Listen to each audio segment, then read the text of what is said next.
am the only me that will ever be. I look good. I look good. That's your part, Lizzie. I look good. I look good. Hey, I look good. Yeah.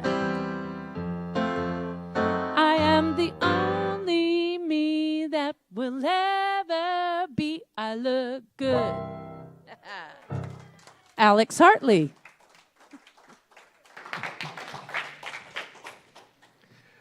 And that's the truth. And that's the truth. Good morning, everyone. Happy Sunday to you. Pen fell. Okay. Pen down. All right. I want to read to you from Psalms 27, verse 4. One thing, this is from David. One thing I have asked from the Lord that I shall seek, that I may dwell in the house of the Lord all the days of my life, to behold the beauty of the Lord and to meditate in his temple. I want to read that again because there's just a magnificent beauty in just this work.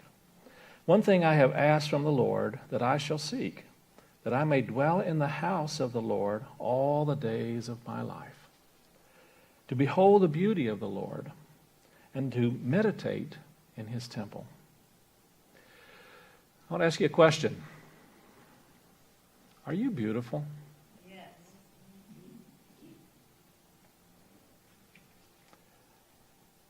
And if not, why not? And if you are, why? If you come up with a thought or a feeling of not being beautiful, ask yourself, is it really true? And what makes you beautiful? What makes you not beautiful? And who told you? Who told you? You either were or you were not beautiful. You see, every child that comes into this world, I believe, is beautiful. And someone has to teach them otherwise. When you came into this world, you were exquisite, exquisitely beautiful. And someone had to convince you something other than that. We all have some level of that message that we've received in life. We've all experienced some level of not feeling beautiful in our lives. But see, God created each and every one of us in the image and after the likeness of God, of the divine. And so it's absolute arrogance to not appreciate the beauty of what God created, of God, and is God. You're created of the divine nature, of the divine creative process. You are created as an experience and expression of beauty. Is God beautiful? If so, why? And if not, why not? Who made God anyway? I'm going to suggest to you that the divine is beauty in and of itself. You know, one of the things we teach in Unity is that there are these spiritual qualities that Charles Fillmore introduced called the 12 powers of man. And the 12 powers are these divine qualities that are in each and every one of us. And when I was studying the 12 powers in ministerial school, I was being taught by a magnificent teacher and metaphysician, Ed Rabel. Some of you may be familiar with the work of Ed Rabel, but he's had such a powerful influence on Unity and understanding Charles Fillmore's teachings and the metaphysics of Scripture. And we were talking about the 12 powers, and one of the things that Ed said is that if you really look at and think about these 12 powers, every divine quality relates back to those 12 qualities in some way. And I thought about that and reflected on it for a while, and I realized that beauty wasn't one of the 12. And I thought about that, and I thought, but wait a minute, to me, beauty really is a divine quality. And Scripture really tells us it is a divine quality to behold the beauty of the Lord. And there's a divinity within the beauty, and beauty is an expression of that divinity. And so I went and had a little conversation with Ed after the service. And one of the things he shared with me, he says, I wrestled with that one also when I first thought about this. But the more I reflected on it and meditated on it, it occurs to me that beauty really is made up of one of these, of several of these 12. One of the 12 is love. And I can tell you, you will not experience beauty unless you also have love in your heart. Isn't that true? You can't. You won't be able to see it. You won't be able to comprehend it. You won't be able to understand it or experience it. And another quality of beauty is order. That makes up beauty. Now, don't get me wrong. We sometimes think order means that everything is in a row and everything is all lined up. But that's not necessarily order. It's a form of order. It's one of the expressions of order. But this universe is an amazingly orderly universe that is full of chaos. And that there's chaos throughout the universe, and there's a divine order even in the chaos. How many of you are familiar with fractals? Are you familiar with the fractals? There's amazing images that are made up, interestingly enough, of random mathematical numbers. And these are generated, and these random mathematical numbers are somehow created into an image. And when you show this image, you see this amazing forms and shapes that come out of this, and all of them have a kind of order to them. Our universe is a fractal universe. There's so much chaos out there that it creates this amazing order when you have a grander vision, grander understanding of it. So God created us humans out of the divine itself. And we are a part of that creative process. You might say God created humans in God's image. And one of the things we say in Unity, and ever since we've been trying to return the favor. We keep trying to make God in our image, with our limitations, with our judgments, with our belief systems and limitations, and our judgments of what is right and wrong, and good and beautiful and ugly. We base it on our judgments and our foibles.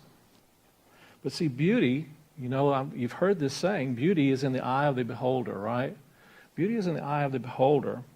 And although Martha Beck, the motivational speaker and teacher, says, although beauty may be in the eye of the beholder, the feeling of being beautiful exists solely in the mind of the beheld. And so when you think about this idea of beauty, it's important to recognize and understand that everything has beauty, according to Confucius. Everything has beauty, but not everyone sees it. And I believe that it's essential to our spiritual unfoldment, to our growth, to really be an artist and to practice seeing beauty. What got me interested in this subject this week is that one of the things that one of my hobbies, it's just kind of a hobby, and I do it from time to time, and that is photography. I'm kind of an amateur photographer, and I do love taking pictures of beauty, and I look for it, and I find interesting ways of expressing that. And sometimes that's in nature. Often it's in nature. And so recently I read an article that said that, you could actually sell some of your digital photography and make some money in it. I thought, oh, that sounds like a neat thing to do. So I was kind of looking into that, and I found across this app that allowed me to upload a lot of my pictures, and it goes through a process of saying, yeah, we like this one, we'll take it, and we'll put it out on the market and see if somebody wants to buy it or not. And then it takes others that says, no, that doesn't fit our criteria. And I looked at some of the ones that were picked, and I'm going, wait a minute, that's gorgeous. What are you talking about? How can you not pick that?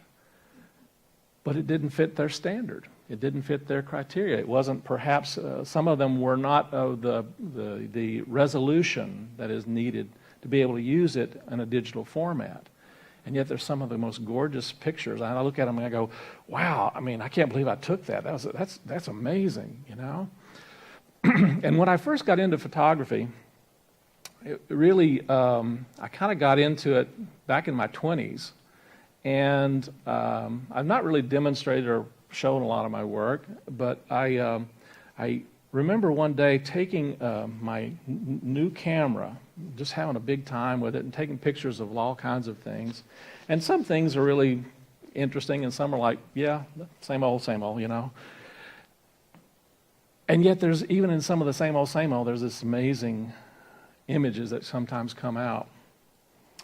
I was actually looking to try and take a picture, a photograph of a butterfly that had landed at the corner of a puddle just recently after it rained. And after the rain, the sun had come out, and I was trying to take a picture of this butterfly, and I don't know exactly what happened, but I completely missed the butterfly, and what I got was this puddle. And this is back when I was using film, right? And I got this picture of this puddle, and when I sent them off and got the picture back, I got this picture, and I'm looking at it, and I'm going, this is a picture of the cosmos. It was amazing. It looked like something from outer space. And it looked like there were stars all through the galaxy. And it looked like I was taking a picture of this amazing galaxy.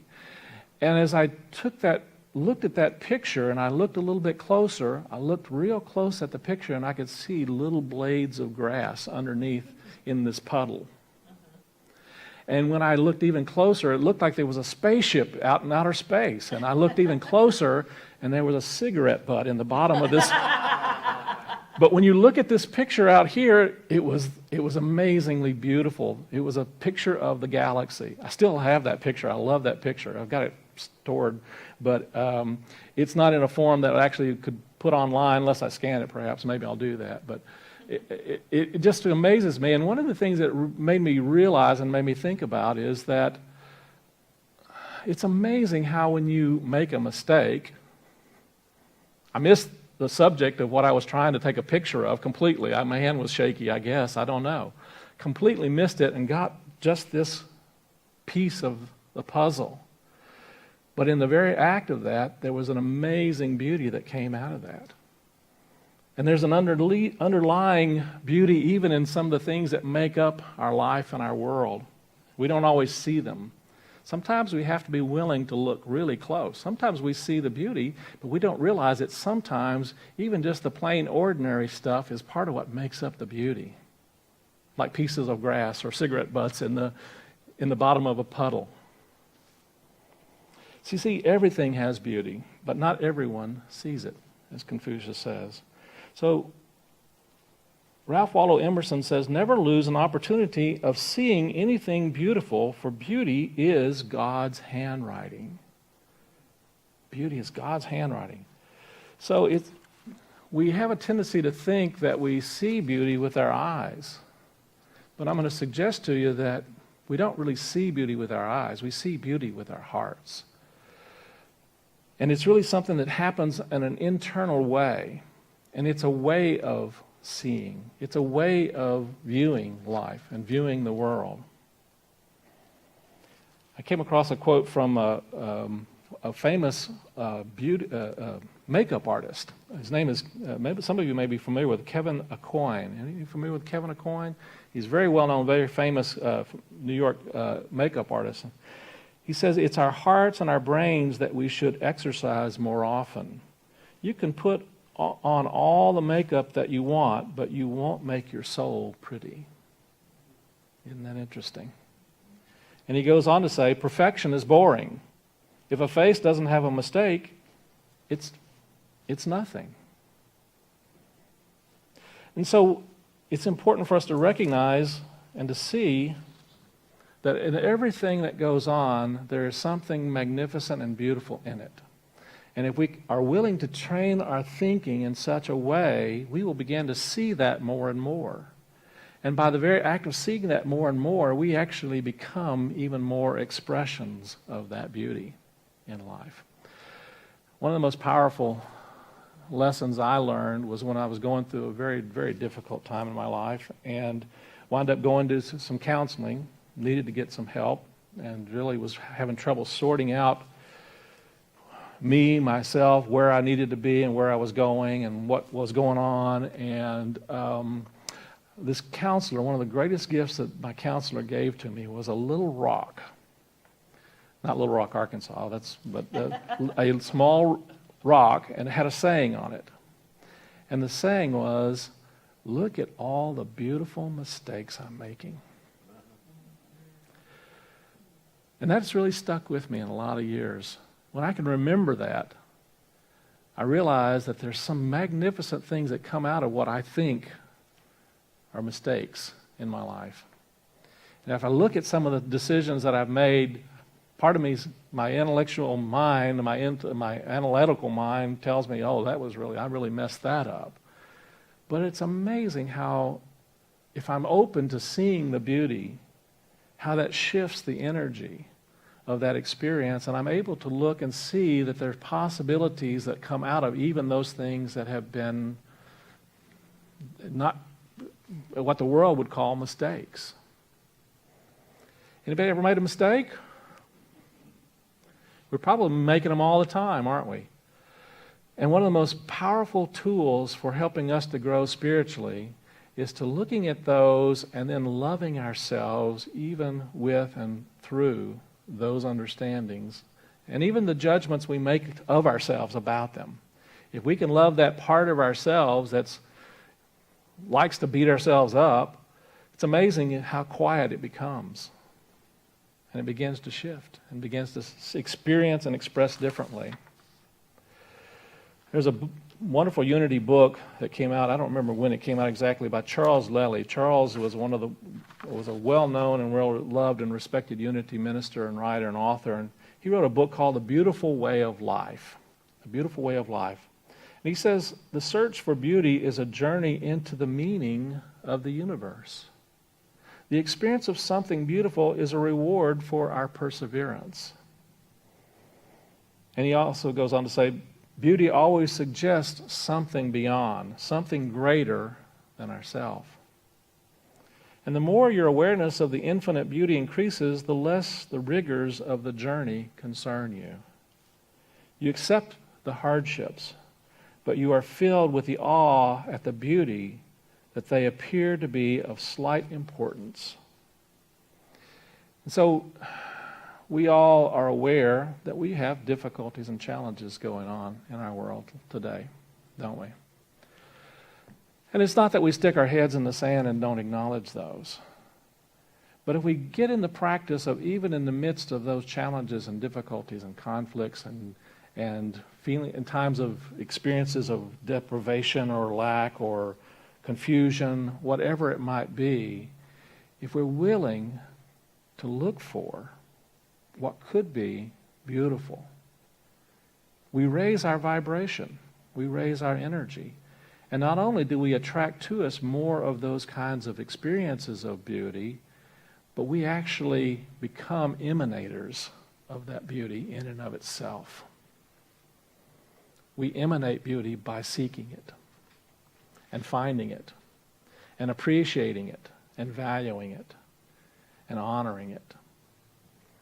One of my favorite books was by James Redfield, The Celestine Prophecy. How many of you read that book? We've got a few of you. Boy, if you haven't, pick that one up. It's a great story and teaches some beautiful teachings. And one of the parts of the Celestine Prophecy is that there are basically 9 prophecies or principles, you might say, that are presented in this ancient scroll. And it's a great story about how that unfolds in this man's discovery of these different prophecies and these teachings. And one of them has to do with the energy of appreciation. And one of the things that raises our consciousness of an experience of the presence of the divine is the energy of appreciation of beauty. By appreciation of beauty, we actually are raising our energy so that we are not only seeing more beauty in the world, but we are actually attracting to our experiences and to those around us more of that beauty. And so it's a spiritual practice to look for and find and see beauty.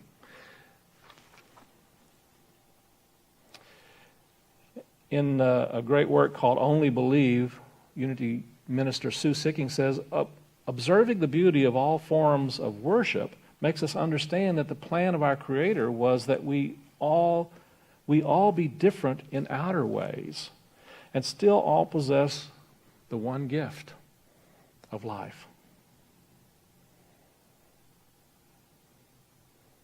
The one gift of life, the one gift of that divine creative process. You see, each and every one of us is a part of that oneness, a part of that divine, a part of that presence and power in life. And so when we think about our life, our world, our work as a spiritual person,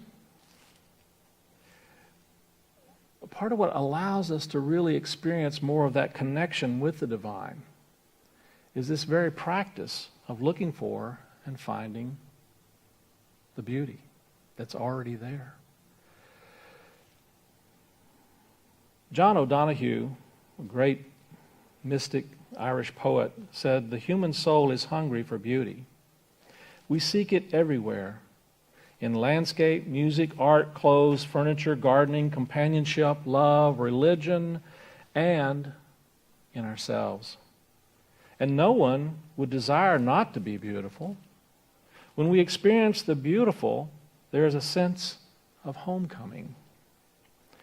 And so, one of the things I invite you to do is to look at yourself and see yourself, as Helen Keller says, as a stained glass window. She says people are like stained glass windows. They sparkle and shine when the sun is out. But when the darkness sets in, their true beauty is revealed only if there is a light from within. And our work is in the middle of that time of darkness to allow the beauty of the stained glass that is you to express in our world by allowing that light to shine.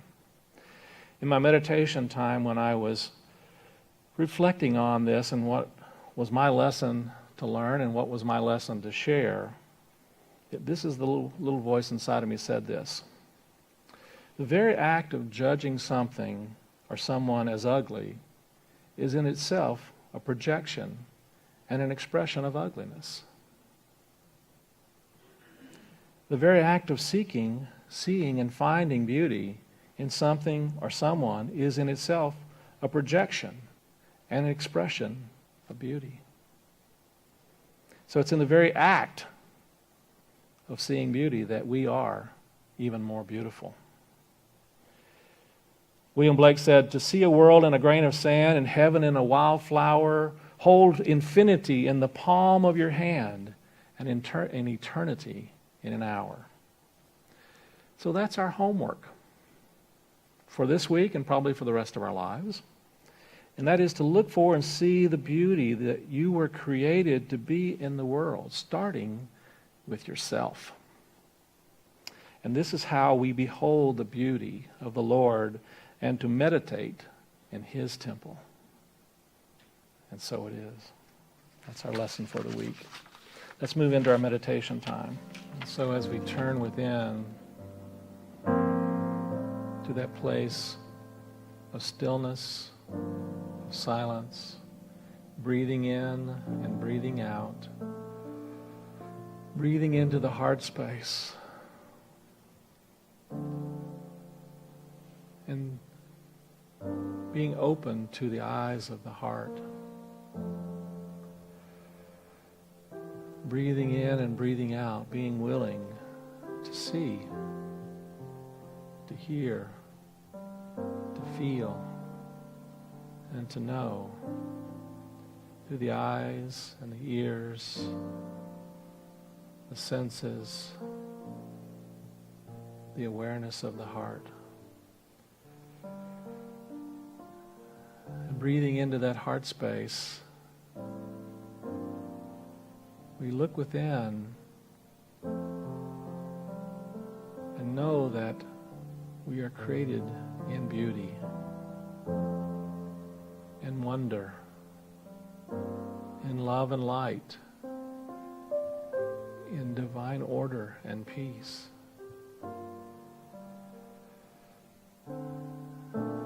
And none of our judgments or so-called mistakes can ever change that essence of our nature, of our being. This is the truth of who and what we are created to know and be. And if there's a voice inside that says something other than that, just send love to that voice and know that that's all it's crying out for.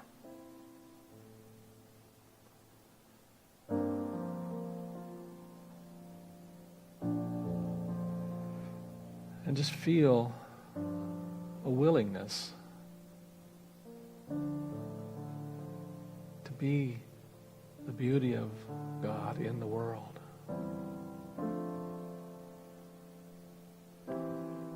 Being in that sacred temple of spirit, of consciousness, of light and love and beauty.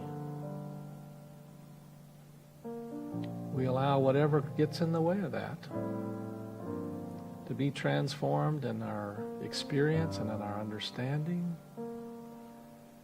through the light of the divine nature in the heart of our being. Breathing into the heart space and breathing out.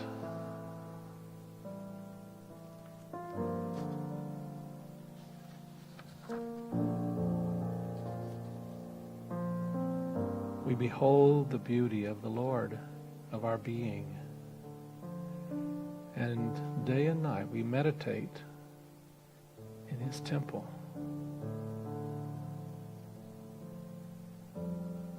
Take a nice deep breath now.